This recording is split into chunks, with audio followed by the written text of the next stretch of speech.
harus jadi catatan gitu ya.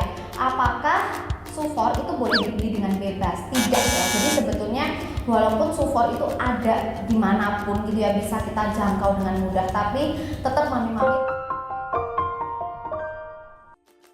Halo mami-mami semuanya. Hari ini aku mau membahas suatu hal gitu ya, yang cukup sering jadi perdebatan, tapi semoga pembahasan kita hari ini tuh tidak membuat kita jadi menyudutkan gitu ya, tidak membuat kita saling ngejudge dan saling menyudutkan. Karena yang harus digarisbawain, semua ibu itu pasti melakukan yang terbaik untuk anaknya. Nggak ada ya ibu yang sengaja mau menjerumuskan anaknya, nggak ada. Pasti semua ibu tuh mau mengasih yang terbaik untuk anaknya. Nah, tapi di sini aku mau sedikit gitu ya, kayak buka wawasan kita aja gitu. Jadi sebetulnya apa sih yang mau dibahas gitu ya? Mau dibahas itu adalah Sufor versus ASI gitu. Aku tahu mungkin pembahasan ini cukup sensitif gitu ya. Tapi aku harap semoga di sini tuh tidak digarisbawahi menjadi sesuatu hal yang negatif. Jadi kita di sini anggap aja kita seperti sharing terbuka kayak gitu ya. Nah, apakah anak yang diberikan Sufor itu berarti jelek? Apakah anak yang diberikan ASI itu berarti bagus? Apakah kalau anak ASI itu pasti lebih juara lah dibanding anak Sufor kayak gitu ya? Terus kalau memang ASI lebih juara, ngapain Sufor masih dijual gitu ya? Kenapa kok bisa diresepkan sama dokter gitu? Nah, berarti sebetulnya kalau kita lihat gitu ya dengan kepala dingin ya, hari ini lihat YouTube-nya ini gitu, jadi sebetulnya Sufor dan ASI itu tidak ada yang jelek gitu ya, tapi memang ASI ini jauh lebih baik gitu secara manfaatnya gitu. Tapi hari ini aku mau bahas dulu nih, apa aja sih sebetulnya kelebihan Sufor, terus apa aja kekurangan Sufor, apa juga nih kelebihan ASI dan apa kekurangan ASI. Nah, ASI pun juga ada kekurangannya nih kayak gitu. Jadi kita bahas dulu nih kelebihan Sufor tuh apa. Ya seperti kita tahu ya, kalau Sufor itu udah pasti praktis. Terus kalau kita mau nakar gizinya gitu ya, kalau kita lihat di tabel gizinya Sufor itu udah jelas tuh. Vitamin berapa, ini berapa, ini berapa, ini berapa, kalori berapa, itu udah jelas ya.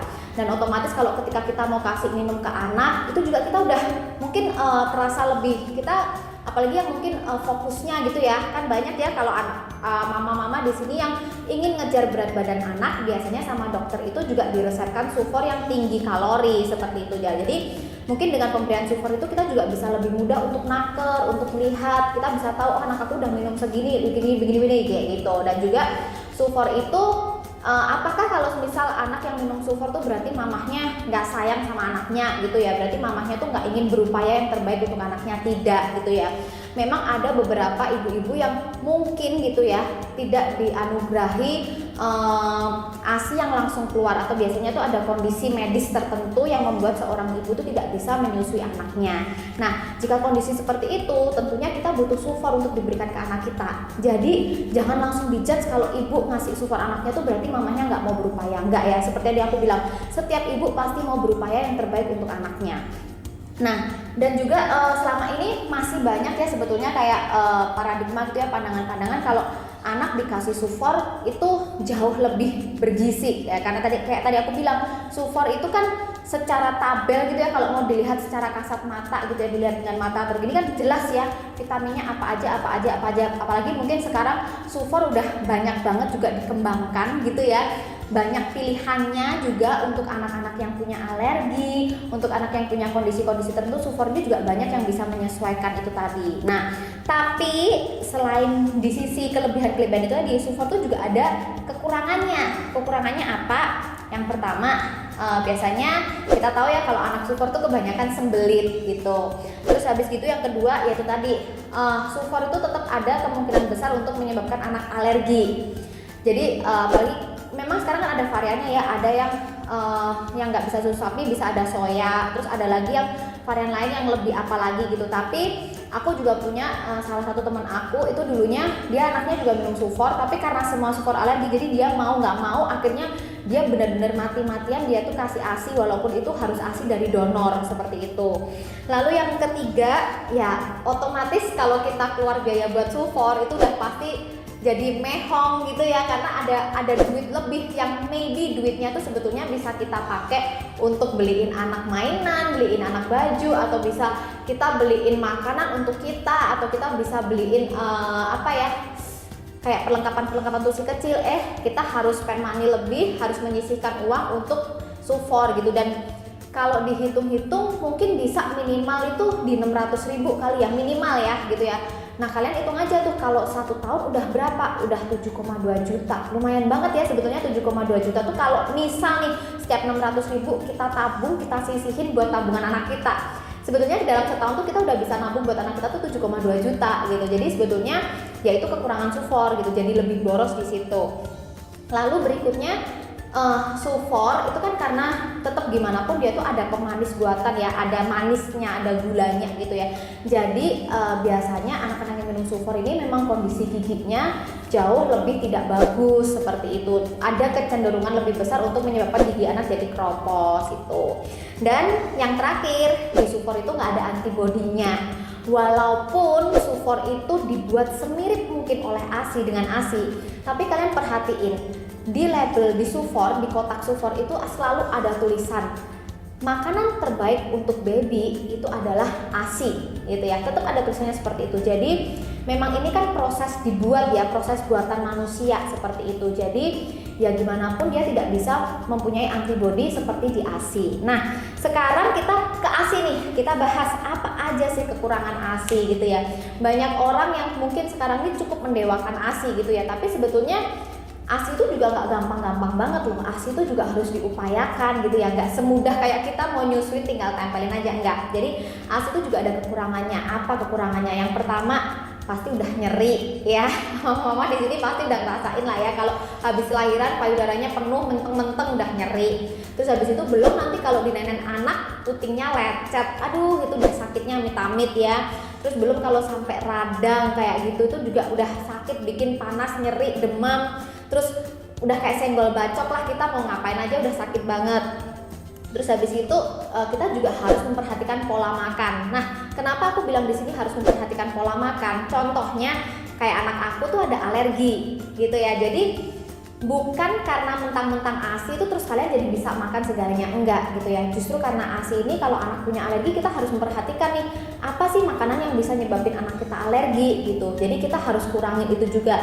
Nah kalau misal alerginya nggak banyak tuh enak gitu ya, tapi kalau alerginya banyak kayak anak aku tuh hampir semua makanan alergi. Jadi aku tuh cuma bisa makan 3 jenis makanan tertentu selama aku mengasihi 6 bulan awal. 6 bulan pertama tuh aku cuma bisa makan sapi, babi, sama wortel. Selebihnya aku nggak bisa sama sekali. Jadi menurut aku itu benar-benar kekurangan ASI gitu ya. Kayak karena kita ternyata juga nggak bisa tuh makan-makan seenak jidat kita seperti itu. Dan tentunya yang terakhir nih, karena ASI itu benar-benar didesain sesuai dengan tubuh si kecil, jadi ASI itu kan sangat mudah dicerna. Otomatis kalau mudah dicerna di pencernaan, ya baby akan lebih sering lapar. Jadi bisa dibayangin ya, mungkin kalau anak sufor gitu ya, itu kan dibilangnya dikasih sufor biasanya tidurnya bisa lebih lama gitu. Kalau ASI itu dia akan cenderung sebentar-sebentar dia bangun. Karena apa? Karena itu di ASI mudah dicerna. Sebetulnya ASI mudah dicerna ini bisa jadi dua hal ya, bisa jadi hal yang positif dan jadi hal yang negatif. Negatifnya mamahnya jadi kurang tidur gitu. Karena apa? Karena bentar-bentar harus nyusuin anaknya seperti itu. Positifnya ya ASI-nya mudah dicerna, jadi mudah diserap oleh tubuh si kecil. Nah, sekarang kita bahas nih kelebihan si ASI itu apa aja ya. Yang pertama udah pasti ASI itu menyediakan zat gizi yang disesuaikan oleh tubuhnya si kecil. Jadi kalau kita lihat di sufor itu ya minum misalnya anak dari usia 0, kan sufor tuh ada tingkatan gitu ya. Aku kan nggak pernah pakai sufor, jadi misal aku ambil gambaran kasarnya aja, misal 0 sampai 3 bulan gitu ya. 0 sampai 3 bulan ini dia akan mendapatkan porsi yang sesuai dengan label di kotak sufor gitu ya. Sedangkan kalau anak ASI itu apa yang diminum baby hari ini kemungkinan besar bisa berbeda dengan yang diminum baby besok gitu, tergantung sesuai dengan yang dibutuhkan si kecil. Jadi kalau hari ini si kecil butuh apa nih, butuh ini, ketika dia nempel sama payudara kita itu ada alarmnya, udah ada sensornya di situ. Jadi tubuh kita bisa memproses sesuai dengan kebutuhan si kecil. Itu kelebihan yang pertama. Kelebihan yang kedua, sufor mengandung DHA, EPA, omega 3 seperti itu ya. Nah ternyata di ASI itu juga, dan kabar baiknya lebih tinggi dari susu sapi gitu. Jadi ini luar biasa juga ya untuk ASI. Lalu yang berikutnya, ASI lebih mudah dicerna. Kayak tadi aku bilang kan, lebih mudah dicerna ini ada negatif dan ada positifnya. Negatifnya anak jadi lebih gampang lapar. Positifnya karena dia mudah diproses oleh pencernaan si kecil, otomatis jika itu mudah diproses dengan pencernaan, jadi penyerapan ke tubuh si kecil juga lebih maksimal seperti itu. Lalu ASI itu mengandung antibodi. Ini yang tadi aku bilang di SUFOR tuh nggak ada. ASI itu merupakan sel hidup. Jadi ASI itu kalau kita teteskan di mikroskop gitu ya, terus kita teropong gitu ya, perbesar gitu, dia tuh ada sel hidupnya loh. Ada sel yang bergerak di dalam ASI tersebut. Makanya itu sangat luar biasa sekali di ASI. Sedangkan di SUFOR tidak ada. Proses pembuatan SUFOR itu tadi otomatis dia pasti sudah banyak mematikan banyak gizi-gizi, bukan mematikan ya, mengurangi ya gitu ya, pasti udah banyak mengurangi. Dan SUFOR itu nggak bisa dikasih sel hidup gitu, nggak bisa, jadi nggak ada antibodinya gitu. Sedangkan di ASI itu ada gitu, ada antibodi untuk anak kita yang diberikan ASI. Lalu otomatis juga kalau kita mengasihi, kita nenek langsung, itu ada bonding dengan ibu dan anak sebetulnya. Tapi nggak bisa dibilang ya, sebetulnya SUFOR juga tetap bisa bonding gitu ya, selama kita ngasih SUFOR kan biasanya diberikan juga pakai botol ya, kita kasih anak kita sambil kita kasih botolnya ya, tetap kita ajak ngobrol-ngobrol, kita ajak komunikasi sama. Begitu pula sebetulnya ibu ASI dibilang bonding sama anak kalau semisal nih dia nyusui tapi sambil mainan HP ya, tetap aja sebetulnya nggak ada bonding ya. Jadi ini sebetulnya kalau aku bilang kayaknya bonding ibu dan anak itu sama ya, seri ya nilainya ya, ASI juga bisa, SUFOR juga bisa gitu.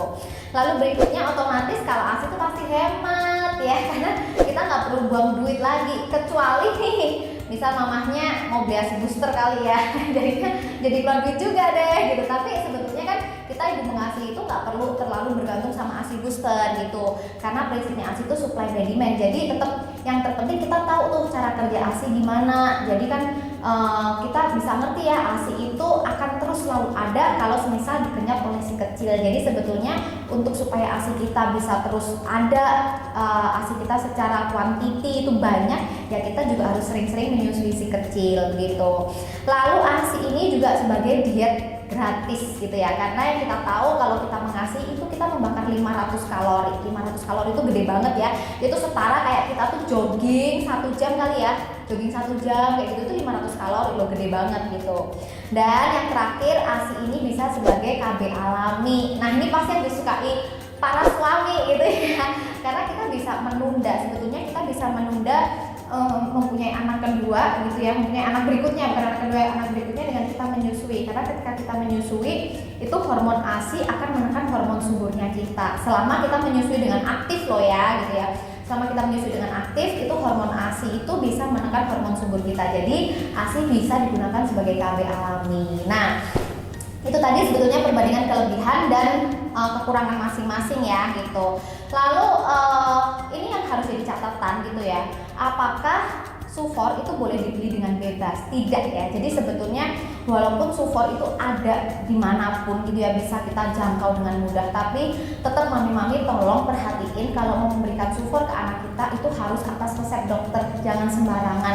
Bahkan anak aku itu sekarang udah lulus ASI ya 2 tahun, itu pun aku nggak kasih SUFOR loh gitu. Jadi aku memang berpikiran kayak ya sebetulnya kalau anak udah 2 tahun gitu ya, dia udah lulus ASI 2 tahun, dia susu itu udah bukan kewajiban gitu, karena dia bisa memenuhi kebutuhan dia sehari-hari dari makanan gitu. Jadi kalau orang zaman dulu kan banyak ya anggapan kayak harus minum susu supaya anaknya tinggi, supaya begini, supaya begini, supaya begini gitu. Nah mari kita sama-sama hapus itu mitos-mitos zaman dahulu gitu ya. Kita lebih mengedukasi diri kita dan kita lebih menggunakan sosial media itu juga lebih bijak gitu ya. Jadi jangan, menurut aku ibu SUFOR, ibu ASI jangan saling ngejudge gitu ya, karena aku yakin kita pasti punya alasan sendiri gitu ya, kenapa kita memberikan anak kita SUFOR, kenapa kita memberikan anak kita ASI, itu pasti ada alasan tersendiri. Dan bukan berarti seorang ibu yang memberikan anaknya SUFOR itu adalah ibu yang gagal, bukan seorang ibu beneran nggak ngerasain jadi ibu, enggak seperti itu. Karena kita tahu setiap ibu itu pasti ingin memberikan yang terbaik untuk anaknya. Nah semoga sharing hari ini bisa membuka wawasan kita makin banyak dan bisa menjadikan kita sebagai ibu yang lebih bijak dalam memilih.